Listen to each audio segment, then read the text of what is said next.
Hello, everybody. Welcome back to AP US History. And we're going to talk about our third part of Chapter 2, talking about English colonization, but in our third distinct region of colonization in North America, the Middle Colonies. Now, the Middle Colonies is everything in between the South, beginning with kind of anything above Maryland and then anything below Massachusetts, basically. That's the Middle Colonies, including New York, New Jersey, Pennsylvania, and Delaware, the loveliest place in town.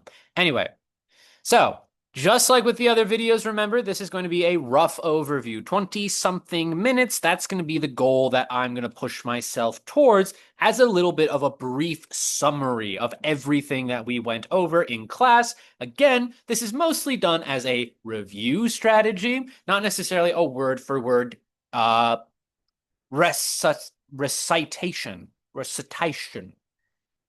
It's not a word for word presentation like we did in class. Those videos would be hours upon hours of length, but we see that there is a little bit of difference with these videos. So obviously I'm getting through a preamble right now. We won't start the timer until we get to a couple minutes from now, or seconds from now.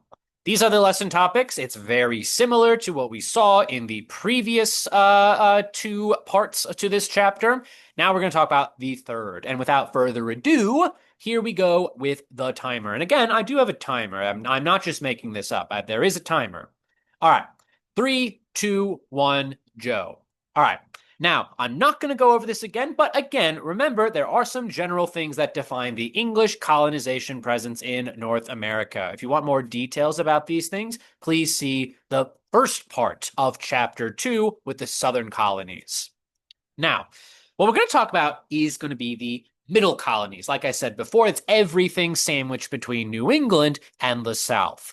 Now, there's some general characteristics that define all of these three regions, as you noted in the previous two videos. Now, New England is largely defined by its religious nature. The South is largely defined by its economic nature. The Middle Colonies are kind of a mixture of the two, but there are some other general characteristics that are more unique to the Middle Colonies. Of all of the 13 colonies, of all of the three regions, I should say, of colonization, the Middle Colonies honestly represent the most of what America will become in the future. We are going to see that the Middle Colonies are ethnically and culturally and religiously diverse. There's going to be a high degree of the separation of church and state that we didn't see in New England, definitely, and we didn't see officially in the South. The South, we didn't really talk about it in these videos, but in class we did. The South, honestly, doesn't give that much of a hoot about official state enforcement of religion. It's on the books that everybody's supposed to be Anglican. In practice, though, it's not highly enforced. However, in the Middle Colonies, there is no state religion. In New England, there definitely was, and it was strictly enforced. But in the Middle Colonies, there's no state religion, and it's definitely not enforced if there was.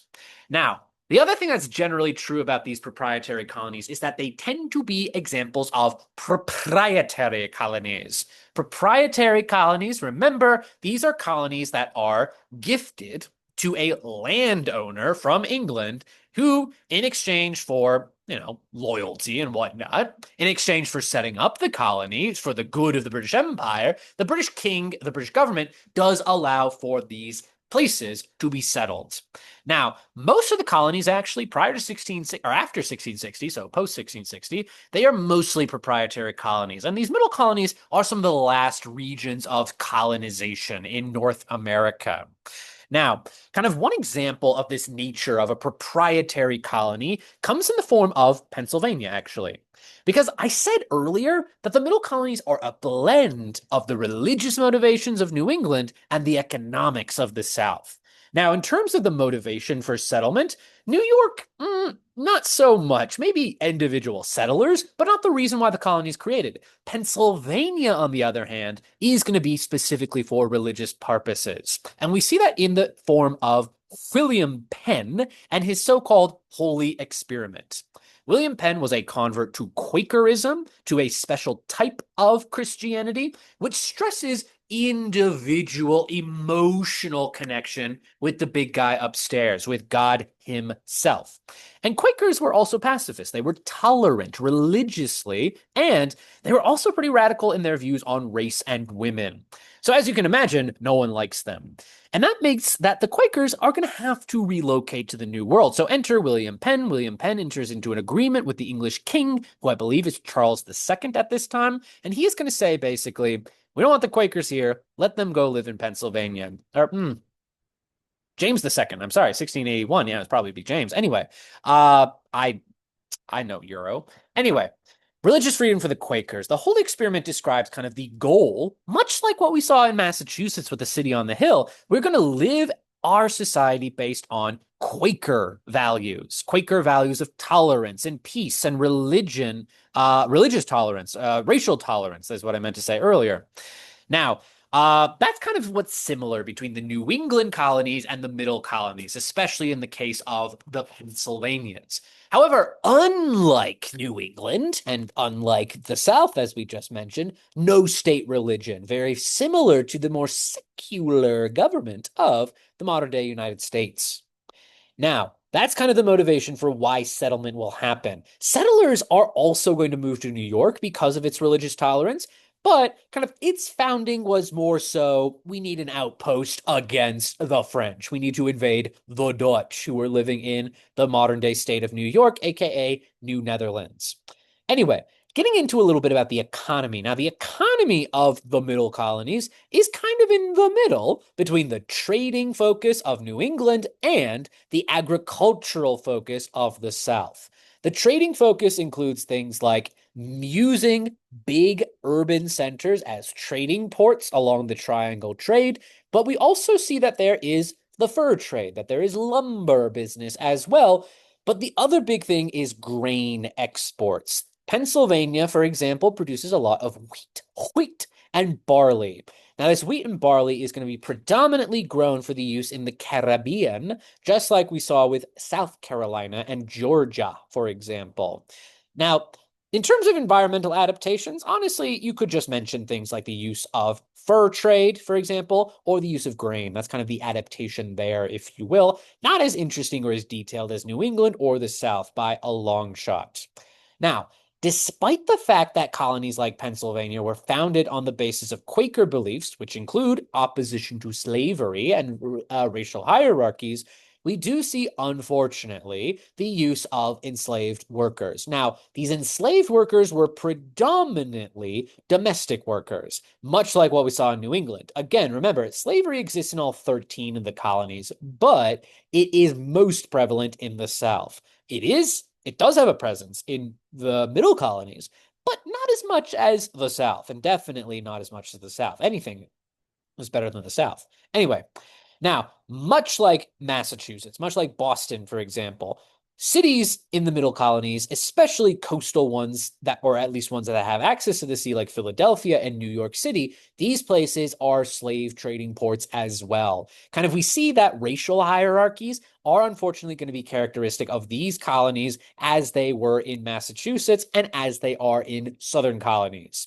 We see that there is the use of domestic workers predominantly. We don't really see the use of slaves in the countryside and the agricultural production of grain and wheat. Now, kind of in the early years of Pennsylvania, there wasn't any slavery.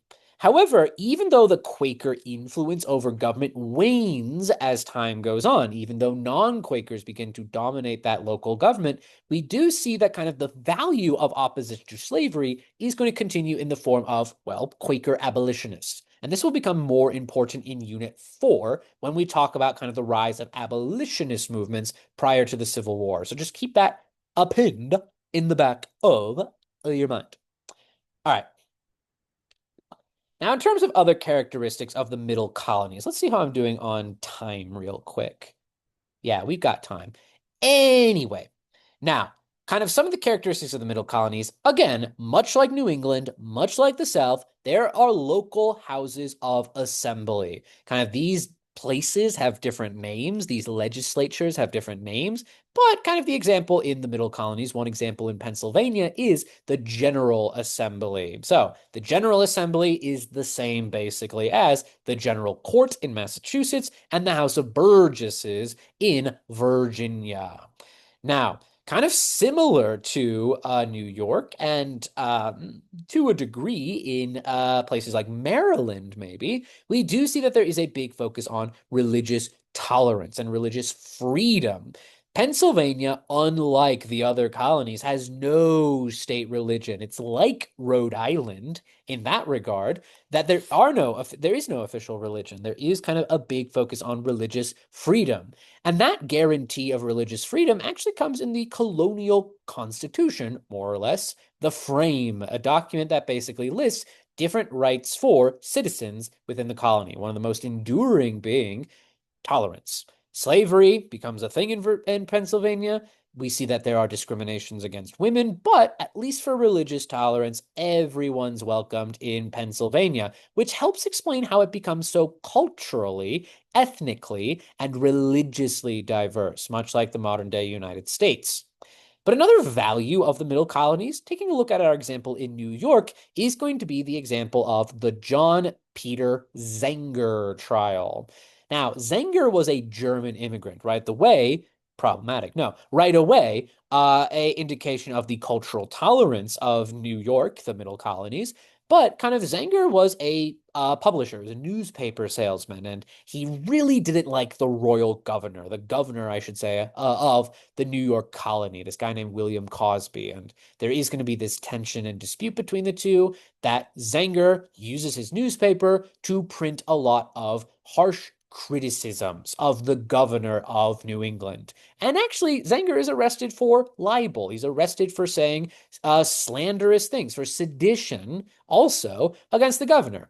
But what's interesting about the Zenger trial is that he is found innocent of sedition. He's found innocent of libel, of lying, basically, about the governor. So the reason why this Zenger trial is important is that it sets up the precedent of the freedom of speech, which is obviously a very valuable part of the First Amendment. Freedom of religion, freedom of speech, freedom of assembly, freedom to petition, freedom of some other thing that I can't think of off the top of my head. I don't teach Gov. Now, in terms of the social hierarchy, at least in the initial years, there was relative egalitarianism that fades as time goes on, as non-Quakers begin wresting control in that General Assembly in places like Pennsylvania. We do see that social hierarchies do emerge. Women initially were treated fairly, but we do see that adoption of more stereotypical domestic roles. Again, we kind of see that a lot of ideas of woman and womanhood and family are brought over from England into the New World and are basically copy and pasted here among the flowers, among us in the what becomes the United States. Now, in terms of kind of domestic tensions, well, kind of the most evident way that we see these tensions is going to be the conflict between the big landowners, who are mostly agricultural kind of dependent, versus urban city workers, urban city merchants, I should say. Kind of these landowners, they are loyal to the proprietor of the colony, guys like William Penn, guys like the Duke of York in New York, as you might be able to guess. And kind of this is kind of the context for the Zenger trial. Zenger was an urban merchant going up against this big old landowner, William Cosby. Now, kind of something that makes the Middle Colonies unique, at least compared to their brethren in New England and in the South, is that generally there are relatively positive interactions between Native Americans and the white settlers, especially in the form of William Penn. William Penn, this fancy lad dude that's on the screen right there, he actually had a policy, much like Roger Williams in Rhode Island. We need to fairly compensate indigenous people for land use. Kind of that was seen as a step of treating Native Americans fairly. Obviously, the most fair thing would be to not take away any of this land, be it through purchasing, even if it's through purchasing. But that being said, generally more positive interactions, much like what we see with the French and the Dutch. Now, kind of one example of this positive interaction is the relationship between places like New York Colony and the Iroquois Confederacy. The Iroquois Confederacy and the English actually develop a fairly positive, close relationship that will become more important in the next chapter of this unit. All right, so generally positive interactions. Kind of something that I didn't really mention, at least I did in passing or very, very briefly actually, is going to be the nature of slavery in these new colonies, in the Middle Colonies. Now, slavery exists again in all 13 colonies, but in places like New York, we do see that racial hierarchies are going to emerge, much like they did in places like Virginia. In Virginia, racial hierarchies really became cemented because of Bacon's Rebellion and because of the Stono Rebellion. And kind of a similar trend happens in places like New York, for example. In New York in the 1730s and 40s, there's something known, 40s actually, there's something known as the New York City Slave Conspiracy. The New York slave conspiracy was this belief that there was perhaps going to be an uprising of the enslaved inhabitants of New York City. They were going to uprise. This led to massive repression of the local enslaved population, including a lot of executions. Now, this is similar to the Stono Rebellion in a way, because in the Stono Rebellion, kind of one way that South Carolina pushed back against the freedoms that might exist in slavery is going to be things like banning education for enslaved people. There's strict supervision that's required. And kind of that's a similar trend that happens in New York State as well. Again, remember, slavery exists in all 13 colonies, even though it is most prevalent in the southern colonies. All right, well, I got done pretty freaking fast, actually, with this particular chapter right here. And that's because there's not a lot to discuss with the Middle Colonies, all things considered. They're basically a mixture and blend of the two groups of people. All right. Well, that's actually it for this video. I can't think of anything else. I'm going to stop that timer early. And guess what, folks? We are stopping that at 4 minutes and 49 seconds left. That's kind of a personal best, a personal record. And for that, let's celebrate, actually. Let's actually bring Claude over here. Claude, come here, baby. He's sleeping right now. He's really tired. He's all tuckered out. He was chasing waterfalls, not sticking to those rivers and lakes that he's used to. I know that you're gonna have it your way or nothing at all, but I think you're moving too fast. That's what I would say to Claude. I think he needs a little bit of tender love and care, TLC, if you will. You know what I'm saying? Because that was a reference to a song. All right, I need to stop this video before I go insane. I'm gonna go eat some more dinner because I've been doing some little bit of pausing every now and then. Yeah, okay, awesome. Great, cool. All right, cool beans. Cool beans the third. William Penn. What a dude. All right, awesome. Thanks, guys. Have an excellent day, and I shall see you when I see you. I'll see you when I see you. Has it only been an hour? Okay, there it is. All right. And